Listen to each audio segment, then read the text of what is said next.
साईं सदाई करी मथे सिंध सुकार बोला।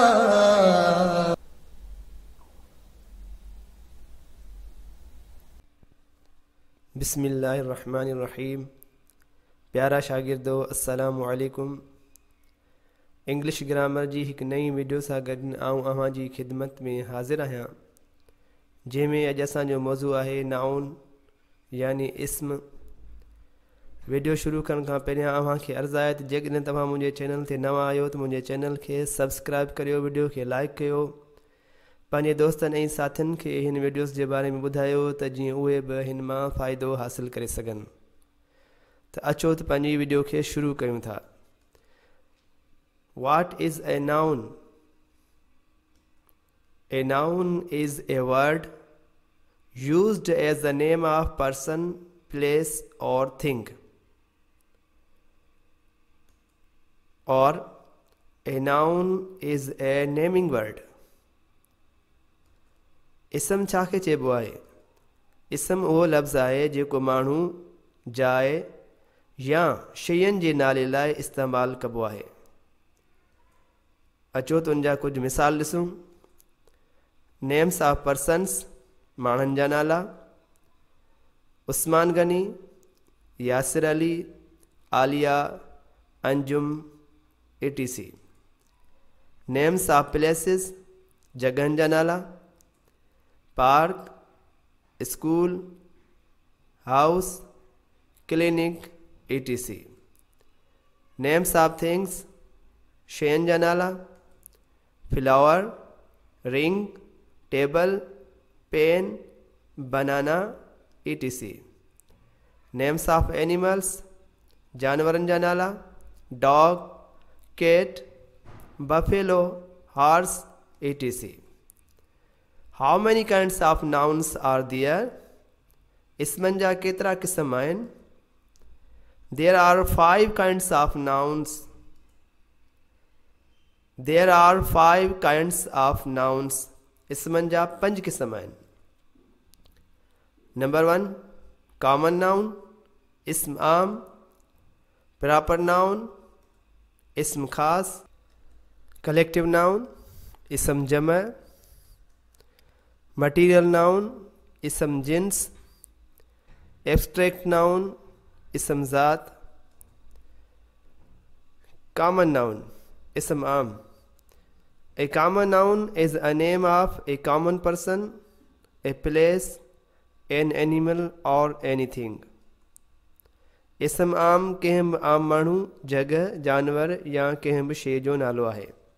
Examples: common names of persons: a child, a boy, a girl, a woman, a man. Common names of places: a school, a hotel, a street, a bus stop.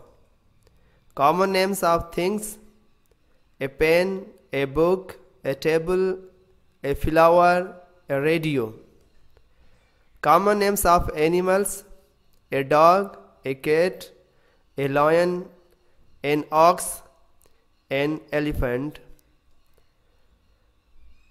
For showing a common noun in a sentence, the indefinite article a or an is placed before the name of a common person, a place, an animal or anything. इस्म आम खे ज़ाहिर करण लाइ जुमले में article a या N खे कंहिं बि माण्हू, जगह, जानवर या कंहिं बि शइ जे नाले अॻियां रखियो वेंदो आहे।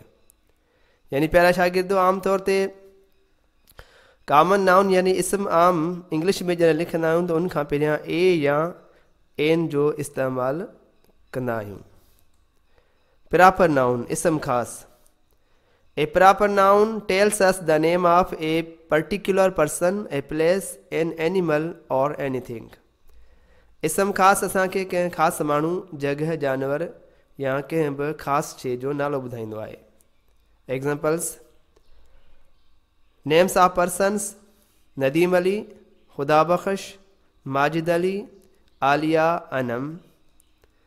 Names of place: the city school, the Jinnah Hospital, the Sapna Hotel. Names of things: the Royal Pen, the Rose, the English Grammar Book. Names of animals: the African lion, the Indian elephant, the Pakistani parrot. Comparing common nouns and proper noun. इसम आम ऐं इसम ख़ास जी भेट करण. A country इसम आम यानी कॉमन नाउन आहे. Pakistan, India, Iran, Bangladesh proper noun यानी इसम ख़ास आहिनि. A city कॉमन नाउन आहे. कराची, इस्लामाबाद, लाहौर प्रॉपर नाउन यानी इसम ख़ास आहिनि. A flower एक कॉमन नाउन आहे. The rose, the daffodil, jasmine ये इसम ख़ास यानी प्रॉपर नाउन आहिनि. A book common noun. The holy Quran, Shah Jo Risalo proper noun. A girl common noun. Aliya, Tania, Sita, Sonia, Sanam proper noun. Note कयो, proper nouns are always written with a capital letter at the beginning. Proper noun English में जॾहिं लिखंदा आहियूं त उन्हनि जो पहिरियों अखर वॾी ABC में हूंदो आहे. कलेक्टिव नाउन इसम जमा. Such a collection or number of some persons or things taken together and spoken of as a whole that is called the collective noun. माण्हुनि या शयुनि जो हिकु अहिड़ो मजमूओ या तादाद जेको हिक खां वधीक हुजे ऐं उनजो नालो मजमूई तौर ते वाहिद यानी हिकु हुजे त उनखे इसम जमा चइबो आहे. Examples: A fleet a collection of ships or vessels. ॿेड़ियुनि जो मेड़. प्यारा शागिर्दो, हिते ॻाल्हि हिकु सम्झण जी आहे. जॾहिं असां कंहिं इसम वाहिद यानी सिंगुलर नाउन खे इसम जमा यानी प्लूरल नाउन में तब्दील कंदा आहियूं त उन जे आख़िर में एस ES वग़ैरह लॻाईंदा आहियूं. पर ही नाउन जेके आहिनि कलेक्टिव नाउन अहिड़ा आहिनि जेके उन्हनि जे आख़िर में न एस हूंदो आहे न ES हूंदो आहे. ज़ाहिर में असांखे ॾिसण में उहे वाहिद यानी सिंगुलर लॻंदा आहिनि, पर उनजी माना जेका आहे उनजो मतिलबु जेको आहे सो घणनि लाइ हूंदो आहे यानी जमा जे लाइ हूंदो आहे. जीअं ही तव्हांखे ॾिसण में अचे पियो ए फ्लीट. फ्लीट जी स्पेल आहे FLEET. फ्लीट आख़िर में एस या ES कान लॻल आहे, पर ॾिसण में वाहिद थो अचे, पर उनजी माना जेका आहे सा उहा मजमूई तौर ते घणनि शयुनि जे लाइ इस्तेमालु कबी आहे. A fleet a collection of ships or vessels. ॿेड़ियुनि जो मेड़. An army a collection of soldiers. फ़ौजनि जो जथो. A crowd a collection of peoples. माण्हुनि जो टोलो या मेड़. A galaxy a collection of stars. तारनि जो मेड़ या कहकशां. A chain a collection of mountains. जबलनि जी कतार. A herd a collection of cattle. चौपाए माल जो धरणो. A flock a collection of birds. पखियुनि जो वलर. ए सेंचुरी 100 रन्स. 100 डोड़ूं. अचो त उन्हनि जा जुमला ॾिसूं. The police disperse the crowd. Police माण्हुनि जे मेड़ खे मुंतशिर करे छॾियो. प्यारा शागिर्दो, हिन जुमिले में तव्हांखे क्राउड जेको आहे सो उहो इसम जमा या कलेक्टिव नाउन नज़र अचे थो. ॾिसो, क्राउड में जे आख़िर में एस या ES न आहे, पर हीउ जेको आहे सो घणनि शयुनि या माण्हुनि जे मेड़ लाइ इस्तेमालु थिए थो. Pakistan cricket team won the match. Pakistan जी क्रिकेट टीम मैच खटियो. टीम कलेक्टिव नाउन आहे. ज़ाहिर में ॾिसण में त वाहिद नज़र अचे थो, पर माना जे हिसाब सां ही जमा आहे. टीम में केतिरा ई रांदीगर हूंदा आहिनि. He was teaching a class that time. हू उन वक़्तु हिकु क्लास खे पढ़ाए रहियो हो. क्लास में मुराद केतिरा ई शागिर्द आहिनि. मटीरियल नाउन इसम जिन्स. Such things which are solids or liquids of which other things are made is called material noun. अहिड़ियूं शयूं जेके सख़्तु या पाणीयाठ हुजनि ऐं जन मां ॿियूं शयूं ठाहियूं वञनि उनखे इसम जिन्स चइबो आहे। एग्ज़ाम्पल्स: गोल्ड, सोन, वुड, काठ, सिल्वर, चांदी, वाटर, पाणी, आयरन, लोह, steel, wool, cotton, rice, wheat, diamond, plastic वगैरह। जुमला ॾिसूं। Gold: my ring is made of gold. मुंहिंजी मुंडी सोन जी ठहियल आहे। Silver: silver is cheaper than gold. चांदी सोन खां सस्ती आहे। Wood: I chopped some wood for fire. मूं बाहि लाइ कुझु काठियूं चीरियूं। वुड जेको आहे हिन में मटीरियल नाउन आहे। एब्स्ट्रैक्ट नाउन इसम ज़ात। An abstract noun is usually the name of a quality, an action or state. इसम ज़ात नालो आहे कंहिं कम या अमल जो, कंहिं ख़ासियत जो या कंहिं हालत जो। Note: We cannot touch or see the abstract nouns. असां abstract noun यानी इसम ज़ात खे ॾिसी या छुहे नथा सघूं। मिसाल तौर क्वालिटी: गुडनेस भलाई, काइंडनेस शफ़क़त, सॉफ्टनेस नरमी, ऑनेस्टी ईमानदारी, ब्रेवरी बहादुरी, विजडम सियाणप। एक्शन: लाफ्टर यानी टहक, थेफ्ट चोरी, जजमेंट यानी फ़ैसिलो, हेट्रेड यानी नफ़रत, मूवमेंट हरकत, एडवाइस नसीहत। स्टेट यानी हालत: childhood, youth, slavery, sleep, sickness, poverty. अचो त इन जा जुमला ॾिसूं। Death is better than slavery. गुलामी जी ज़िंदगी खां मौत बेहतर आहे। Death is better than slavery. इन जुमले में ॿ एब्स्ट्रैक्ट नाउन आहिनि, हिकिड़ो डेथ ऐं ॿियो slavery. Always speak the truth. इन जुमले में ट्रुथ एब्स्ट्रैक्ट नाउन यानी इसम ज़ात आहे। हमेशा सच ॻाल्हायो। लाफ्टर्स और साइन ऑफ हैप्पीनेस। लाफ्टर्स ऐं हैप्पीनेस इहे ॿई एब्स्ट्रैक्ट नाउन आहिनि। वी कैन नॉट फॉरगेट हिज goodness.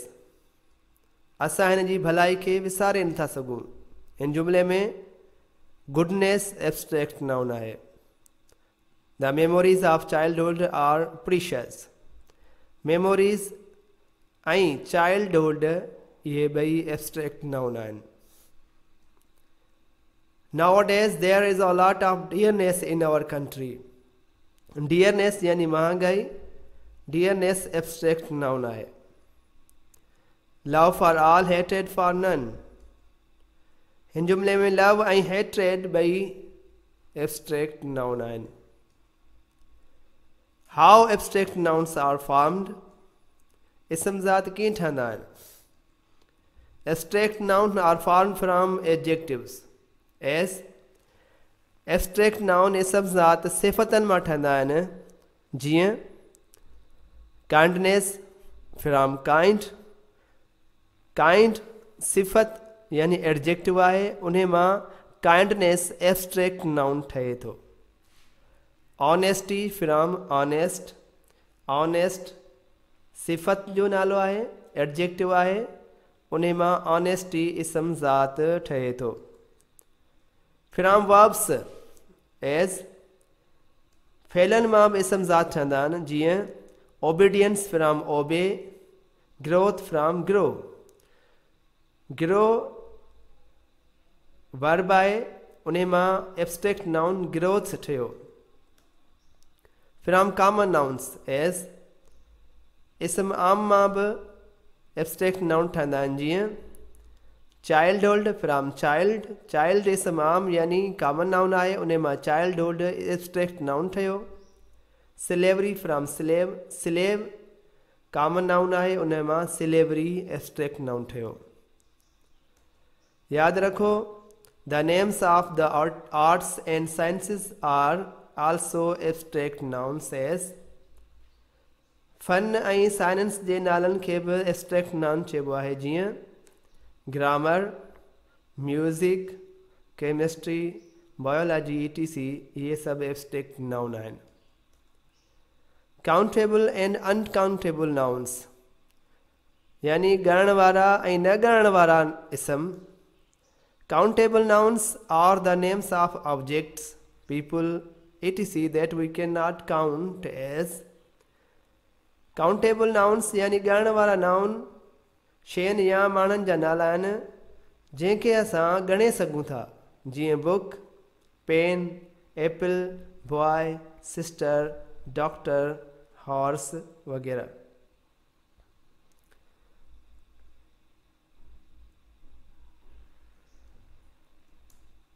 Uncountable nouns are the names of things which we cannot count as। Uncountable यानी न ॻणण वारा नाउन नाला आहिनि शयुनि जा जंहिंखे असां ॻणे नथा सघूं। जीअं milk, oil, gold, sugar, honesty. प्यारा शागिर्दो, बुक यानी किताब, पेन, एप्पल, सूफ़ वग़ैरह खे असां त ॻणे सघूं था, पर मिल्क यानी खीर, ऑयल यानी तेल, गोल्ड यानी सोन वग़ैरह खे असां ॻणे नथा सघूं, तंहिंजे करे उन्हनि खे अनकाउंटेबल नाउन चइबो आहे। Countable nouns have plural forms while uncountable nouns do not. Countable nouns जेके आहिनि, ॻणण वारा नाउन जेके आहिनि इसम आहिनि, उन्हनि जो प्लूरल यानी जमा हूंदो आहे, पर अनकाउंटेबल नाउन जो जमा न आहे हूंदो। For example we say books but we can not say milks. असां बुक खे बुक्स चई सघूं था, यानी सिंगुलर मां उनखे प्लूरल में चेंज करे सघूं था, पर मिल्क खे मिल्क्स नथा चई सघूं।